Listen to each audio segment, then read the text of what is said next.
ব্যবস্থা, অর্থ ব্যবস্থা প্র্যাকটিস করছে, অর্থাৎ এক কথায় মানুষের তৈরি বিধান প্র্যাকটিস করছে।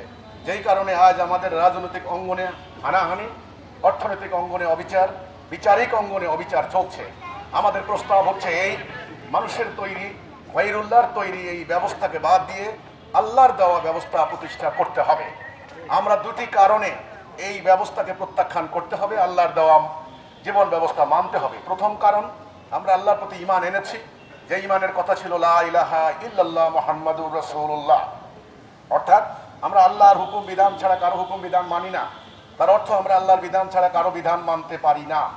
আর মানুষের তৈরি বিধানের পরিবর্তে আল্লাহর বিধান মানার এই যে ধর্মীয় বাধ্যবাধকতা, ইমানি অব্লিগেশন, ইমানি বাধ্যবাধকতা, সেই কারণে আমরা আল্লাহর বিধান মানতে হবে। দুই নাম্বার কারণ, মানুষের তৈরি, ব্রিটিশ খ্রিস্টানের তৈরি চলমান এই ব্যবস্থা ব্যর্থ, অকার্যকর প্রমাণিত হয়েছে, আমাদেরকে শান্তি দিতে পারে নাই। কাজেই এই ব্যবস্থার আর এক্সপেরিয়েন্সের দরকার নেই, আমাদের যথেষ্ট এক্সপেরিমেন্ট হয়েছে, এক্সপেরিয়েন্সও হয়েছে, আর আমাদের প্রয়োজন নেই। এটাকে এখন বাদ দেওয়ার সময় হয়েছে। কিভাবে এটাকে বাদ দিয়ে আল্লাহর দেওয়া তাওহীদ ভিত্তিক রাষ্ট্র ব্যবস্থা প্রতিষ্ঠা করা যায়, তার একটি রূপরেখা আমরা তুলে ধরেছি। আমরা আজকে সারা বাংলাদেশের পথে প্রান্তরে, নগরে, বন্দরে, হল রুমে, আমরা সকল জায়গায় সভা সমাবেশ করে ধর্মপ্রাণ মানুষের সামনে, দেশপ্রেমিক জনতার সামনে, যারা শান্তি চায়, মুক্তি চায়, তাদের সামনে তাওহীদ ভিত্তিক রাষ্ট্র ব্যবস্থার রূপরেখা তুলে ধরছি। আজকের আমাদের এই টাঙ্গাইলের শিল্পকলা একাডেমির এই সম্মেলনেও আমি সেই একই কথাই তুলে ধরেছি। আমি এদেশের সরকার, জনতা, আইন শৃঙ্খলা বাহিনী, শিক্ষাবিদ, সাহিত্যিক, সাংবাদিক সকলের প্রতি সুনির্বন্ধ অনুরোধ করতে চাই, আসুন একটা ঐক্যবদ্ধ জাতিসত্তা গড়ে তুলি। আসুন বিদ্যমান চলমান মানুষের তৈরি ব্যবস্থা পরিহার করে আল্লাহর দেওয়া তাওহীদের উপর ভিত্তি করা একটা জীবন ব্যবস্থা আমরা প্রতিষ্ঠা করি।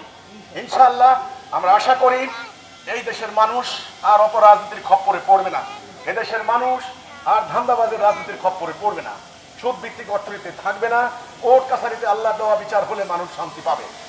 এটাই হলো আমাদের দাবি। আমাদের এই ন্যায়সঙ্গত দাবি গণ দাবিতে পরিণত হচ্ছে ইনশাআল্লাহ। এটা জনগণের আশা আকাঙ্ক্ষা, জনগণের চাওয়া। আগামী দিন গণভোটের কথা বলা হচ্ছে যে জুলাই সনদ গণভোটের মাধ্যমে সংবিধানের অন্তর্ভুক্ত করার। আমি বলেছি হ্যাঁ, গণভোট হয়েছে, অতীতেও হবে, আগামী দিনেও হতে পারে, আমার আপত্তি নেই, কিন্তু এটাতে শান্তি আসবে না। গণভোট হতে হলে একটা কথার উপরে গণভোট হওয়া দরকার, এদেশের মানুষ আল্লাহর বিধান চায় কি চায় না, ইয়েস অর নো। আমরা কার বিধান চাই?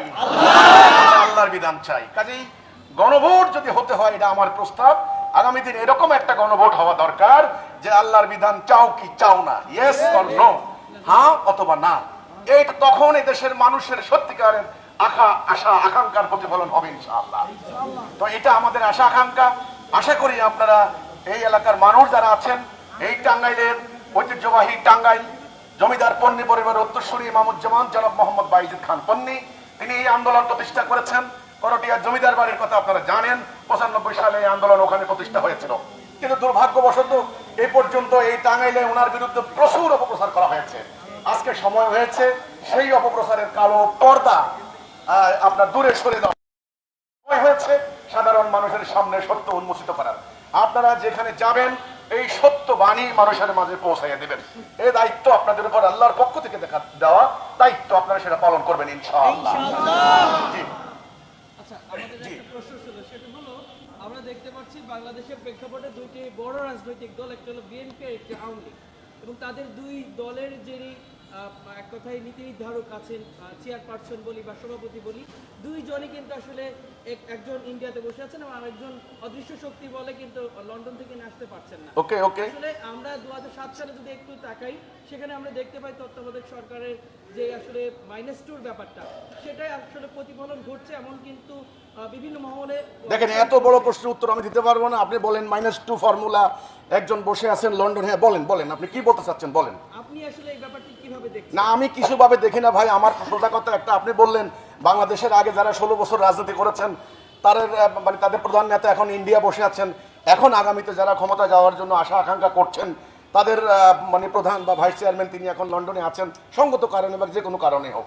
তো এখন -2 ফর্মুলা আপনি বললেন, -2, -1, -3 এই সমস্ত প্লাস মাইনাসের ফর্মুলা ভাই, এই প্রচলিত রাজনীতির ফল কিন্তু এইটা। আপনারা কিন্তু আমার কথা বোঝার চেষ্টা করেন। -2 -1 আজকে কিন্তু বাংলাদেশ কিন্তু একটা বিশাল একটা